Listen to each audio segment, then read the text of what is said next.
এই যে মালপোয়ার ব্যাটার তৈরি হয়ে গেছে। ব্যাটার তৈরি করার পর মালপোয়া বানানো শুরু করে দিয়েছি। এই যে মালপোয়া হচ্ছে। আমি কোনোবারও কিনে আনি না, আমি নিজের হাতে গোপালের জন্য মালপোয়া তৈরি করি। এই দেখো একটা পিস হয়ে গেছে মালপোয়া এখানে, আর একটা এখানে হচ্ছে।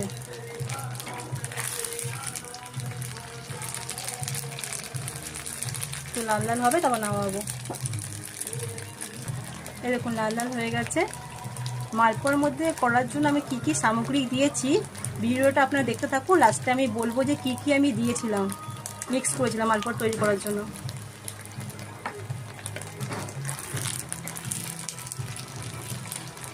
এটা হয়ে যাওয়ার পর লাস্টে আমি শিরাতে ভুজাবো, চিনির শিরাতে। তৈরি হয়ে গেছে, এটা তুলে নিচ্ছি। ভালোভাবে তেলটাকে ছেঁকে নেব।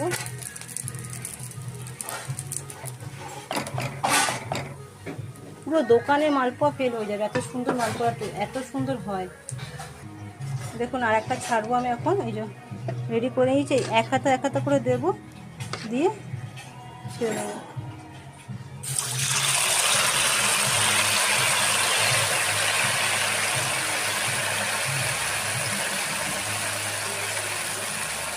একটু ভাজা হোক তারপর দেখাচ্ছি। এরকম হচ্ছে, এভাবে দিয়ে দেবেন, হালকা করে নাড়িয়ে দেবেন নিচ থেকে।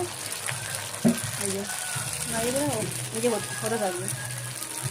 এইভাবে করে ওলট পালট করে দেবেন।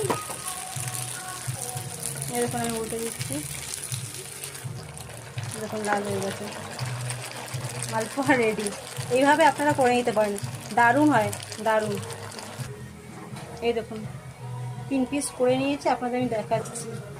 এই বাটার তৈরি করতে প্রথমে আমি দুধ নিয়েছি, গরম দুধটাকে ভালো করে ঠান্ডা করেছি। ঠান্ডা করার পর ময়দা মিক্স করেছি, ময়দা মিক্স করে ওর মধ্যে চিনি দিয়েছি। চিনি মিক্স করার পর আমি শুকনো নারকেল কুচি দিয়েছি, শুকনো নারকেল কুচি, মৌরি, তারপরে কিশমিশ, কাজু দুধের মধ্যে মিক্স করে ভালো করে ব্যাটারটাকে রেডি করেছি। ব্যাটারটা প্রায় এরকম টাইপের তৈরি হবে। লাস্টে তৈরি করার পর আপনারা 15 মিনিট রেস্টে রেখে দেবেন। রেস্টে রাখার পর তারপর মালপোয়াগুলো তৈরি করবেন।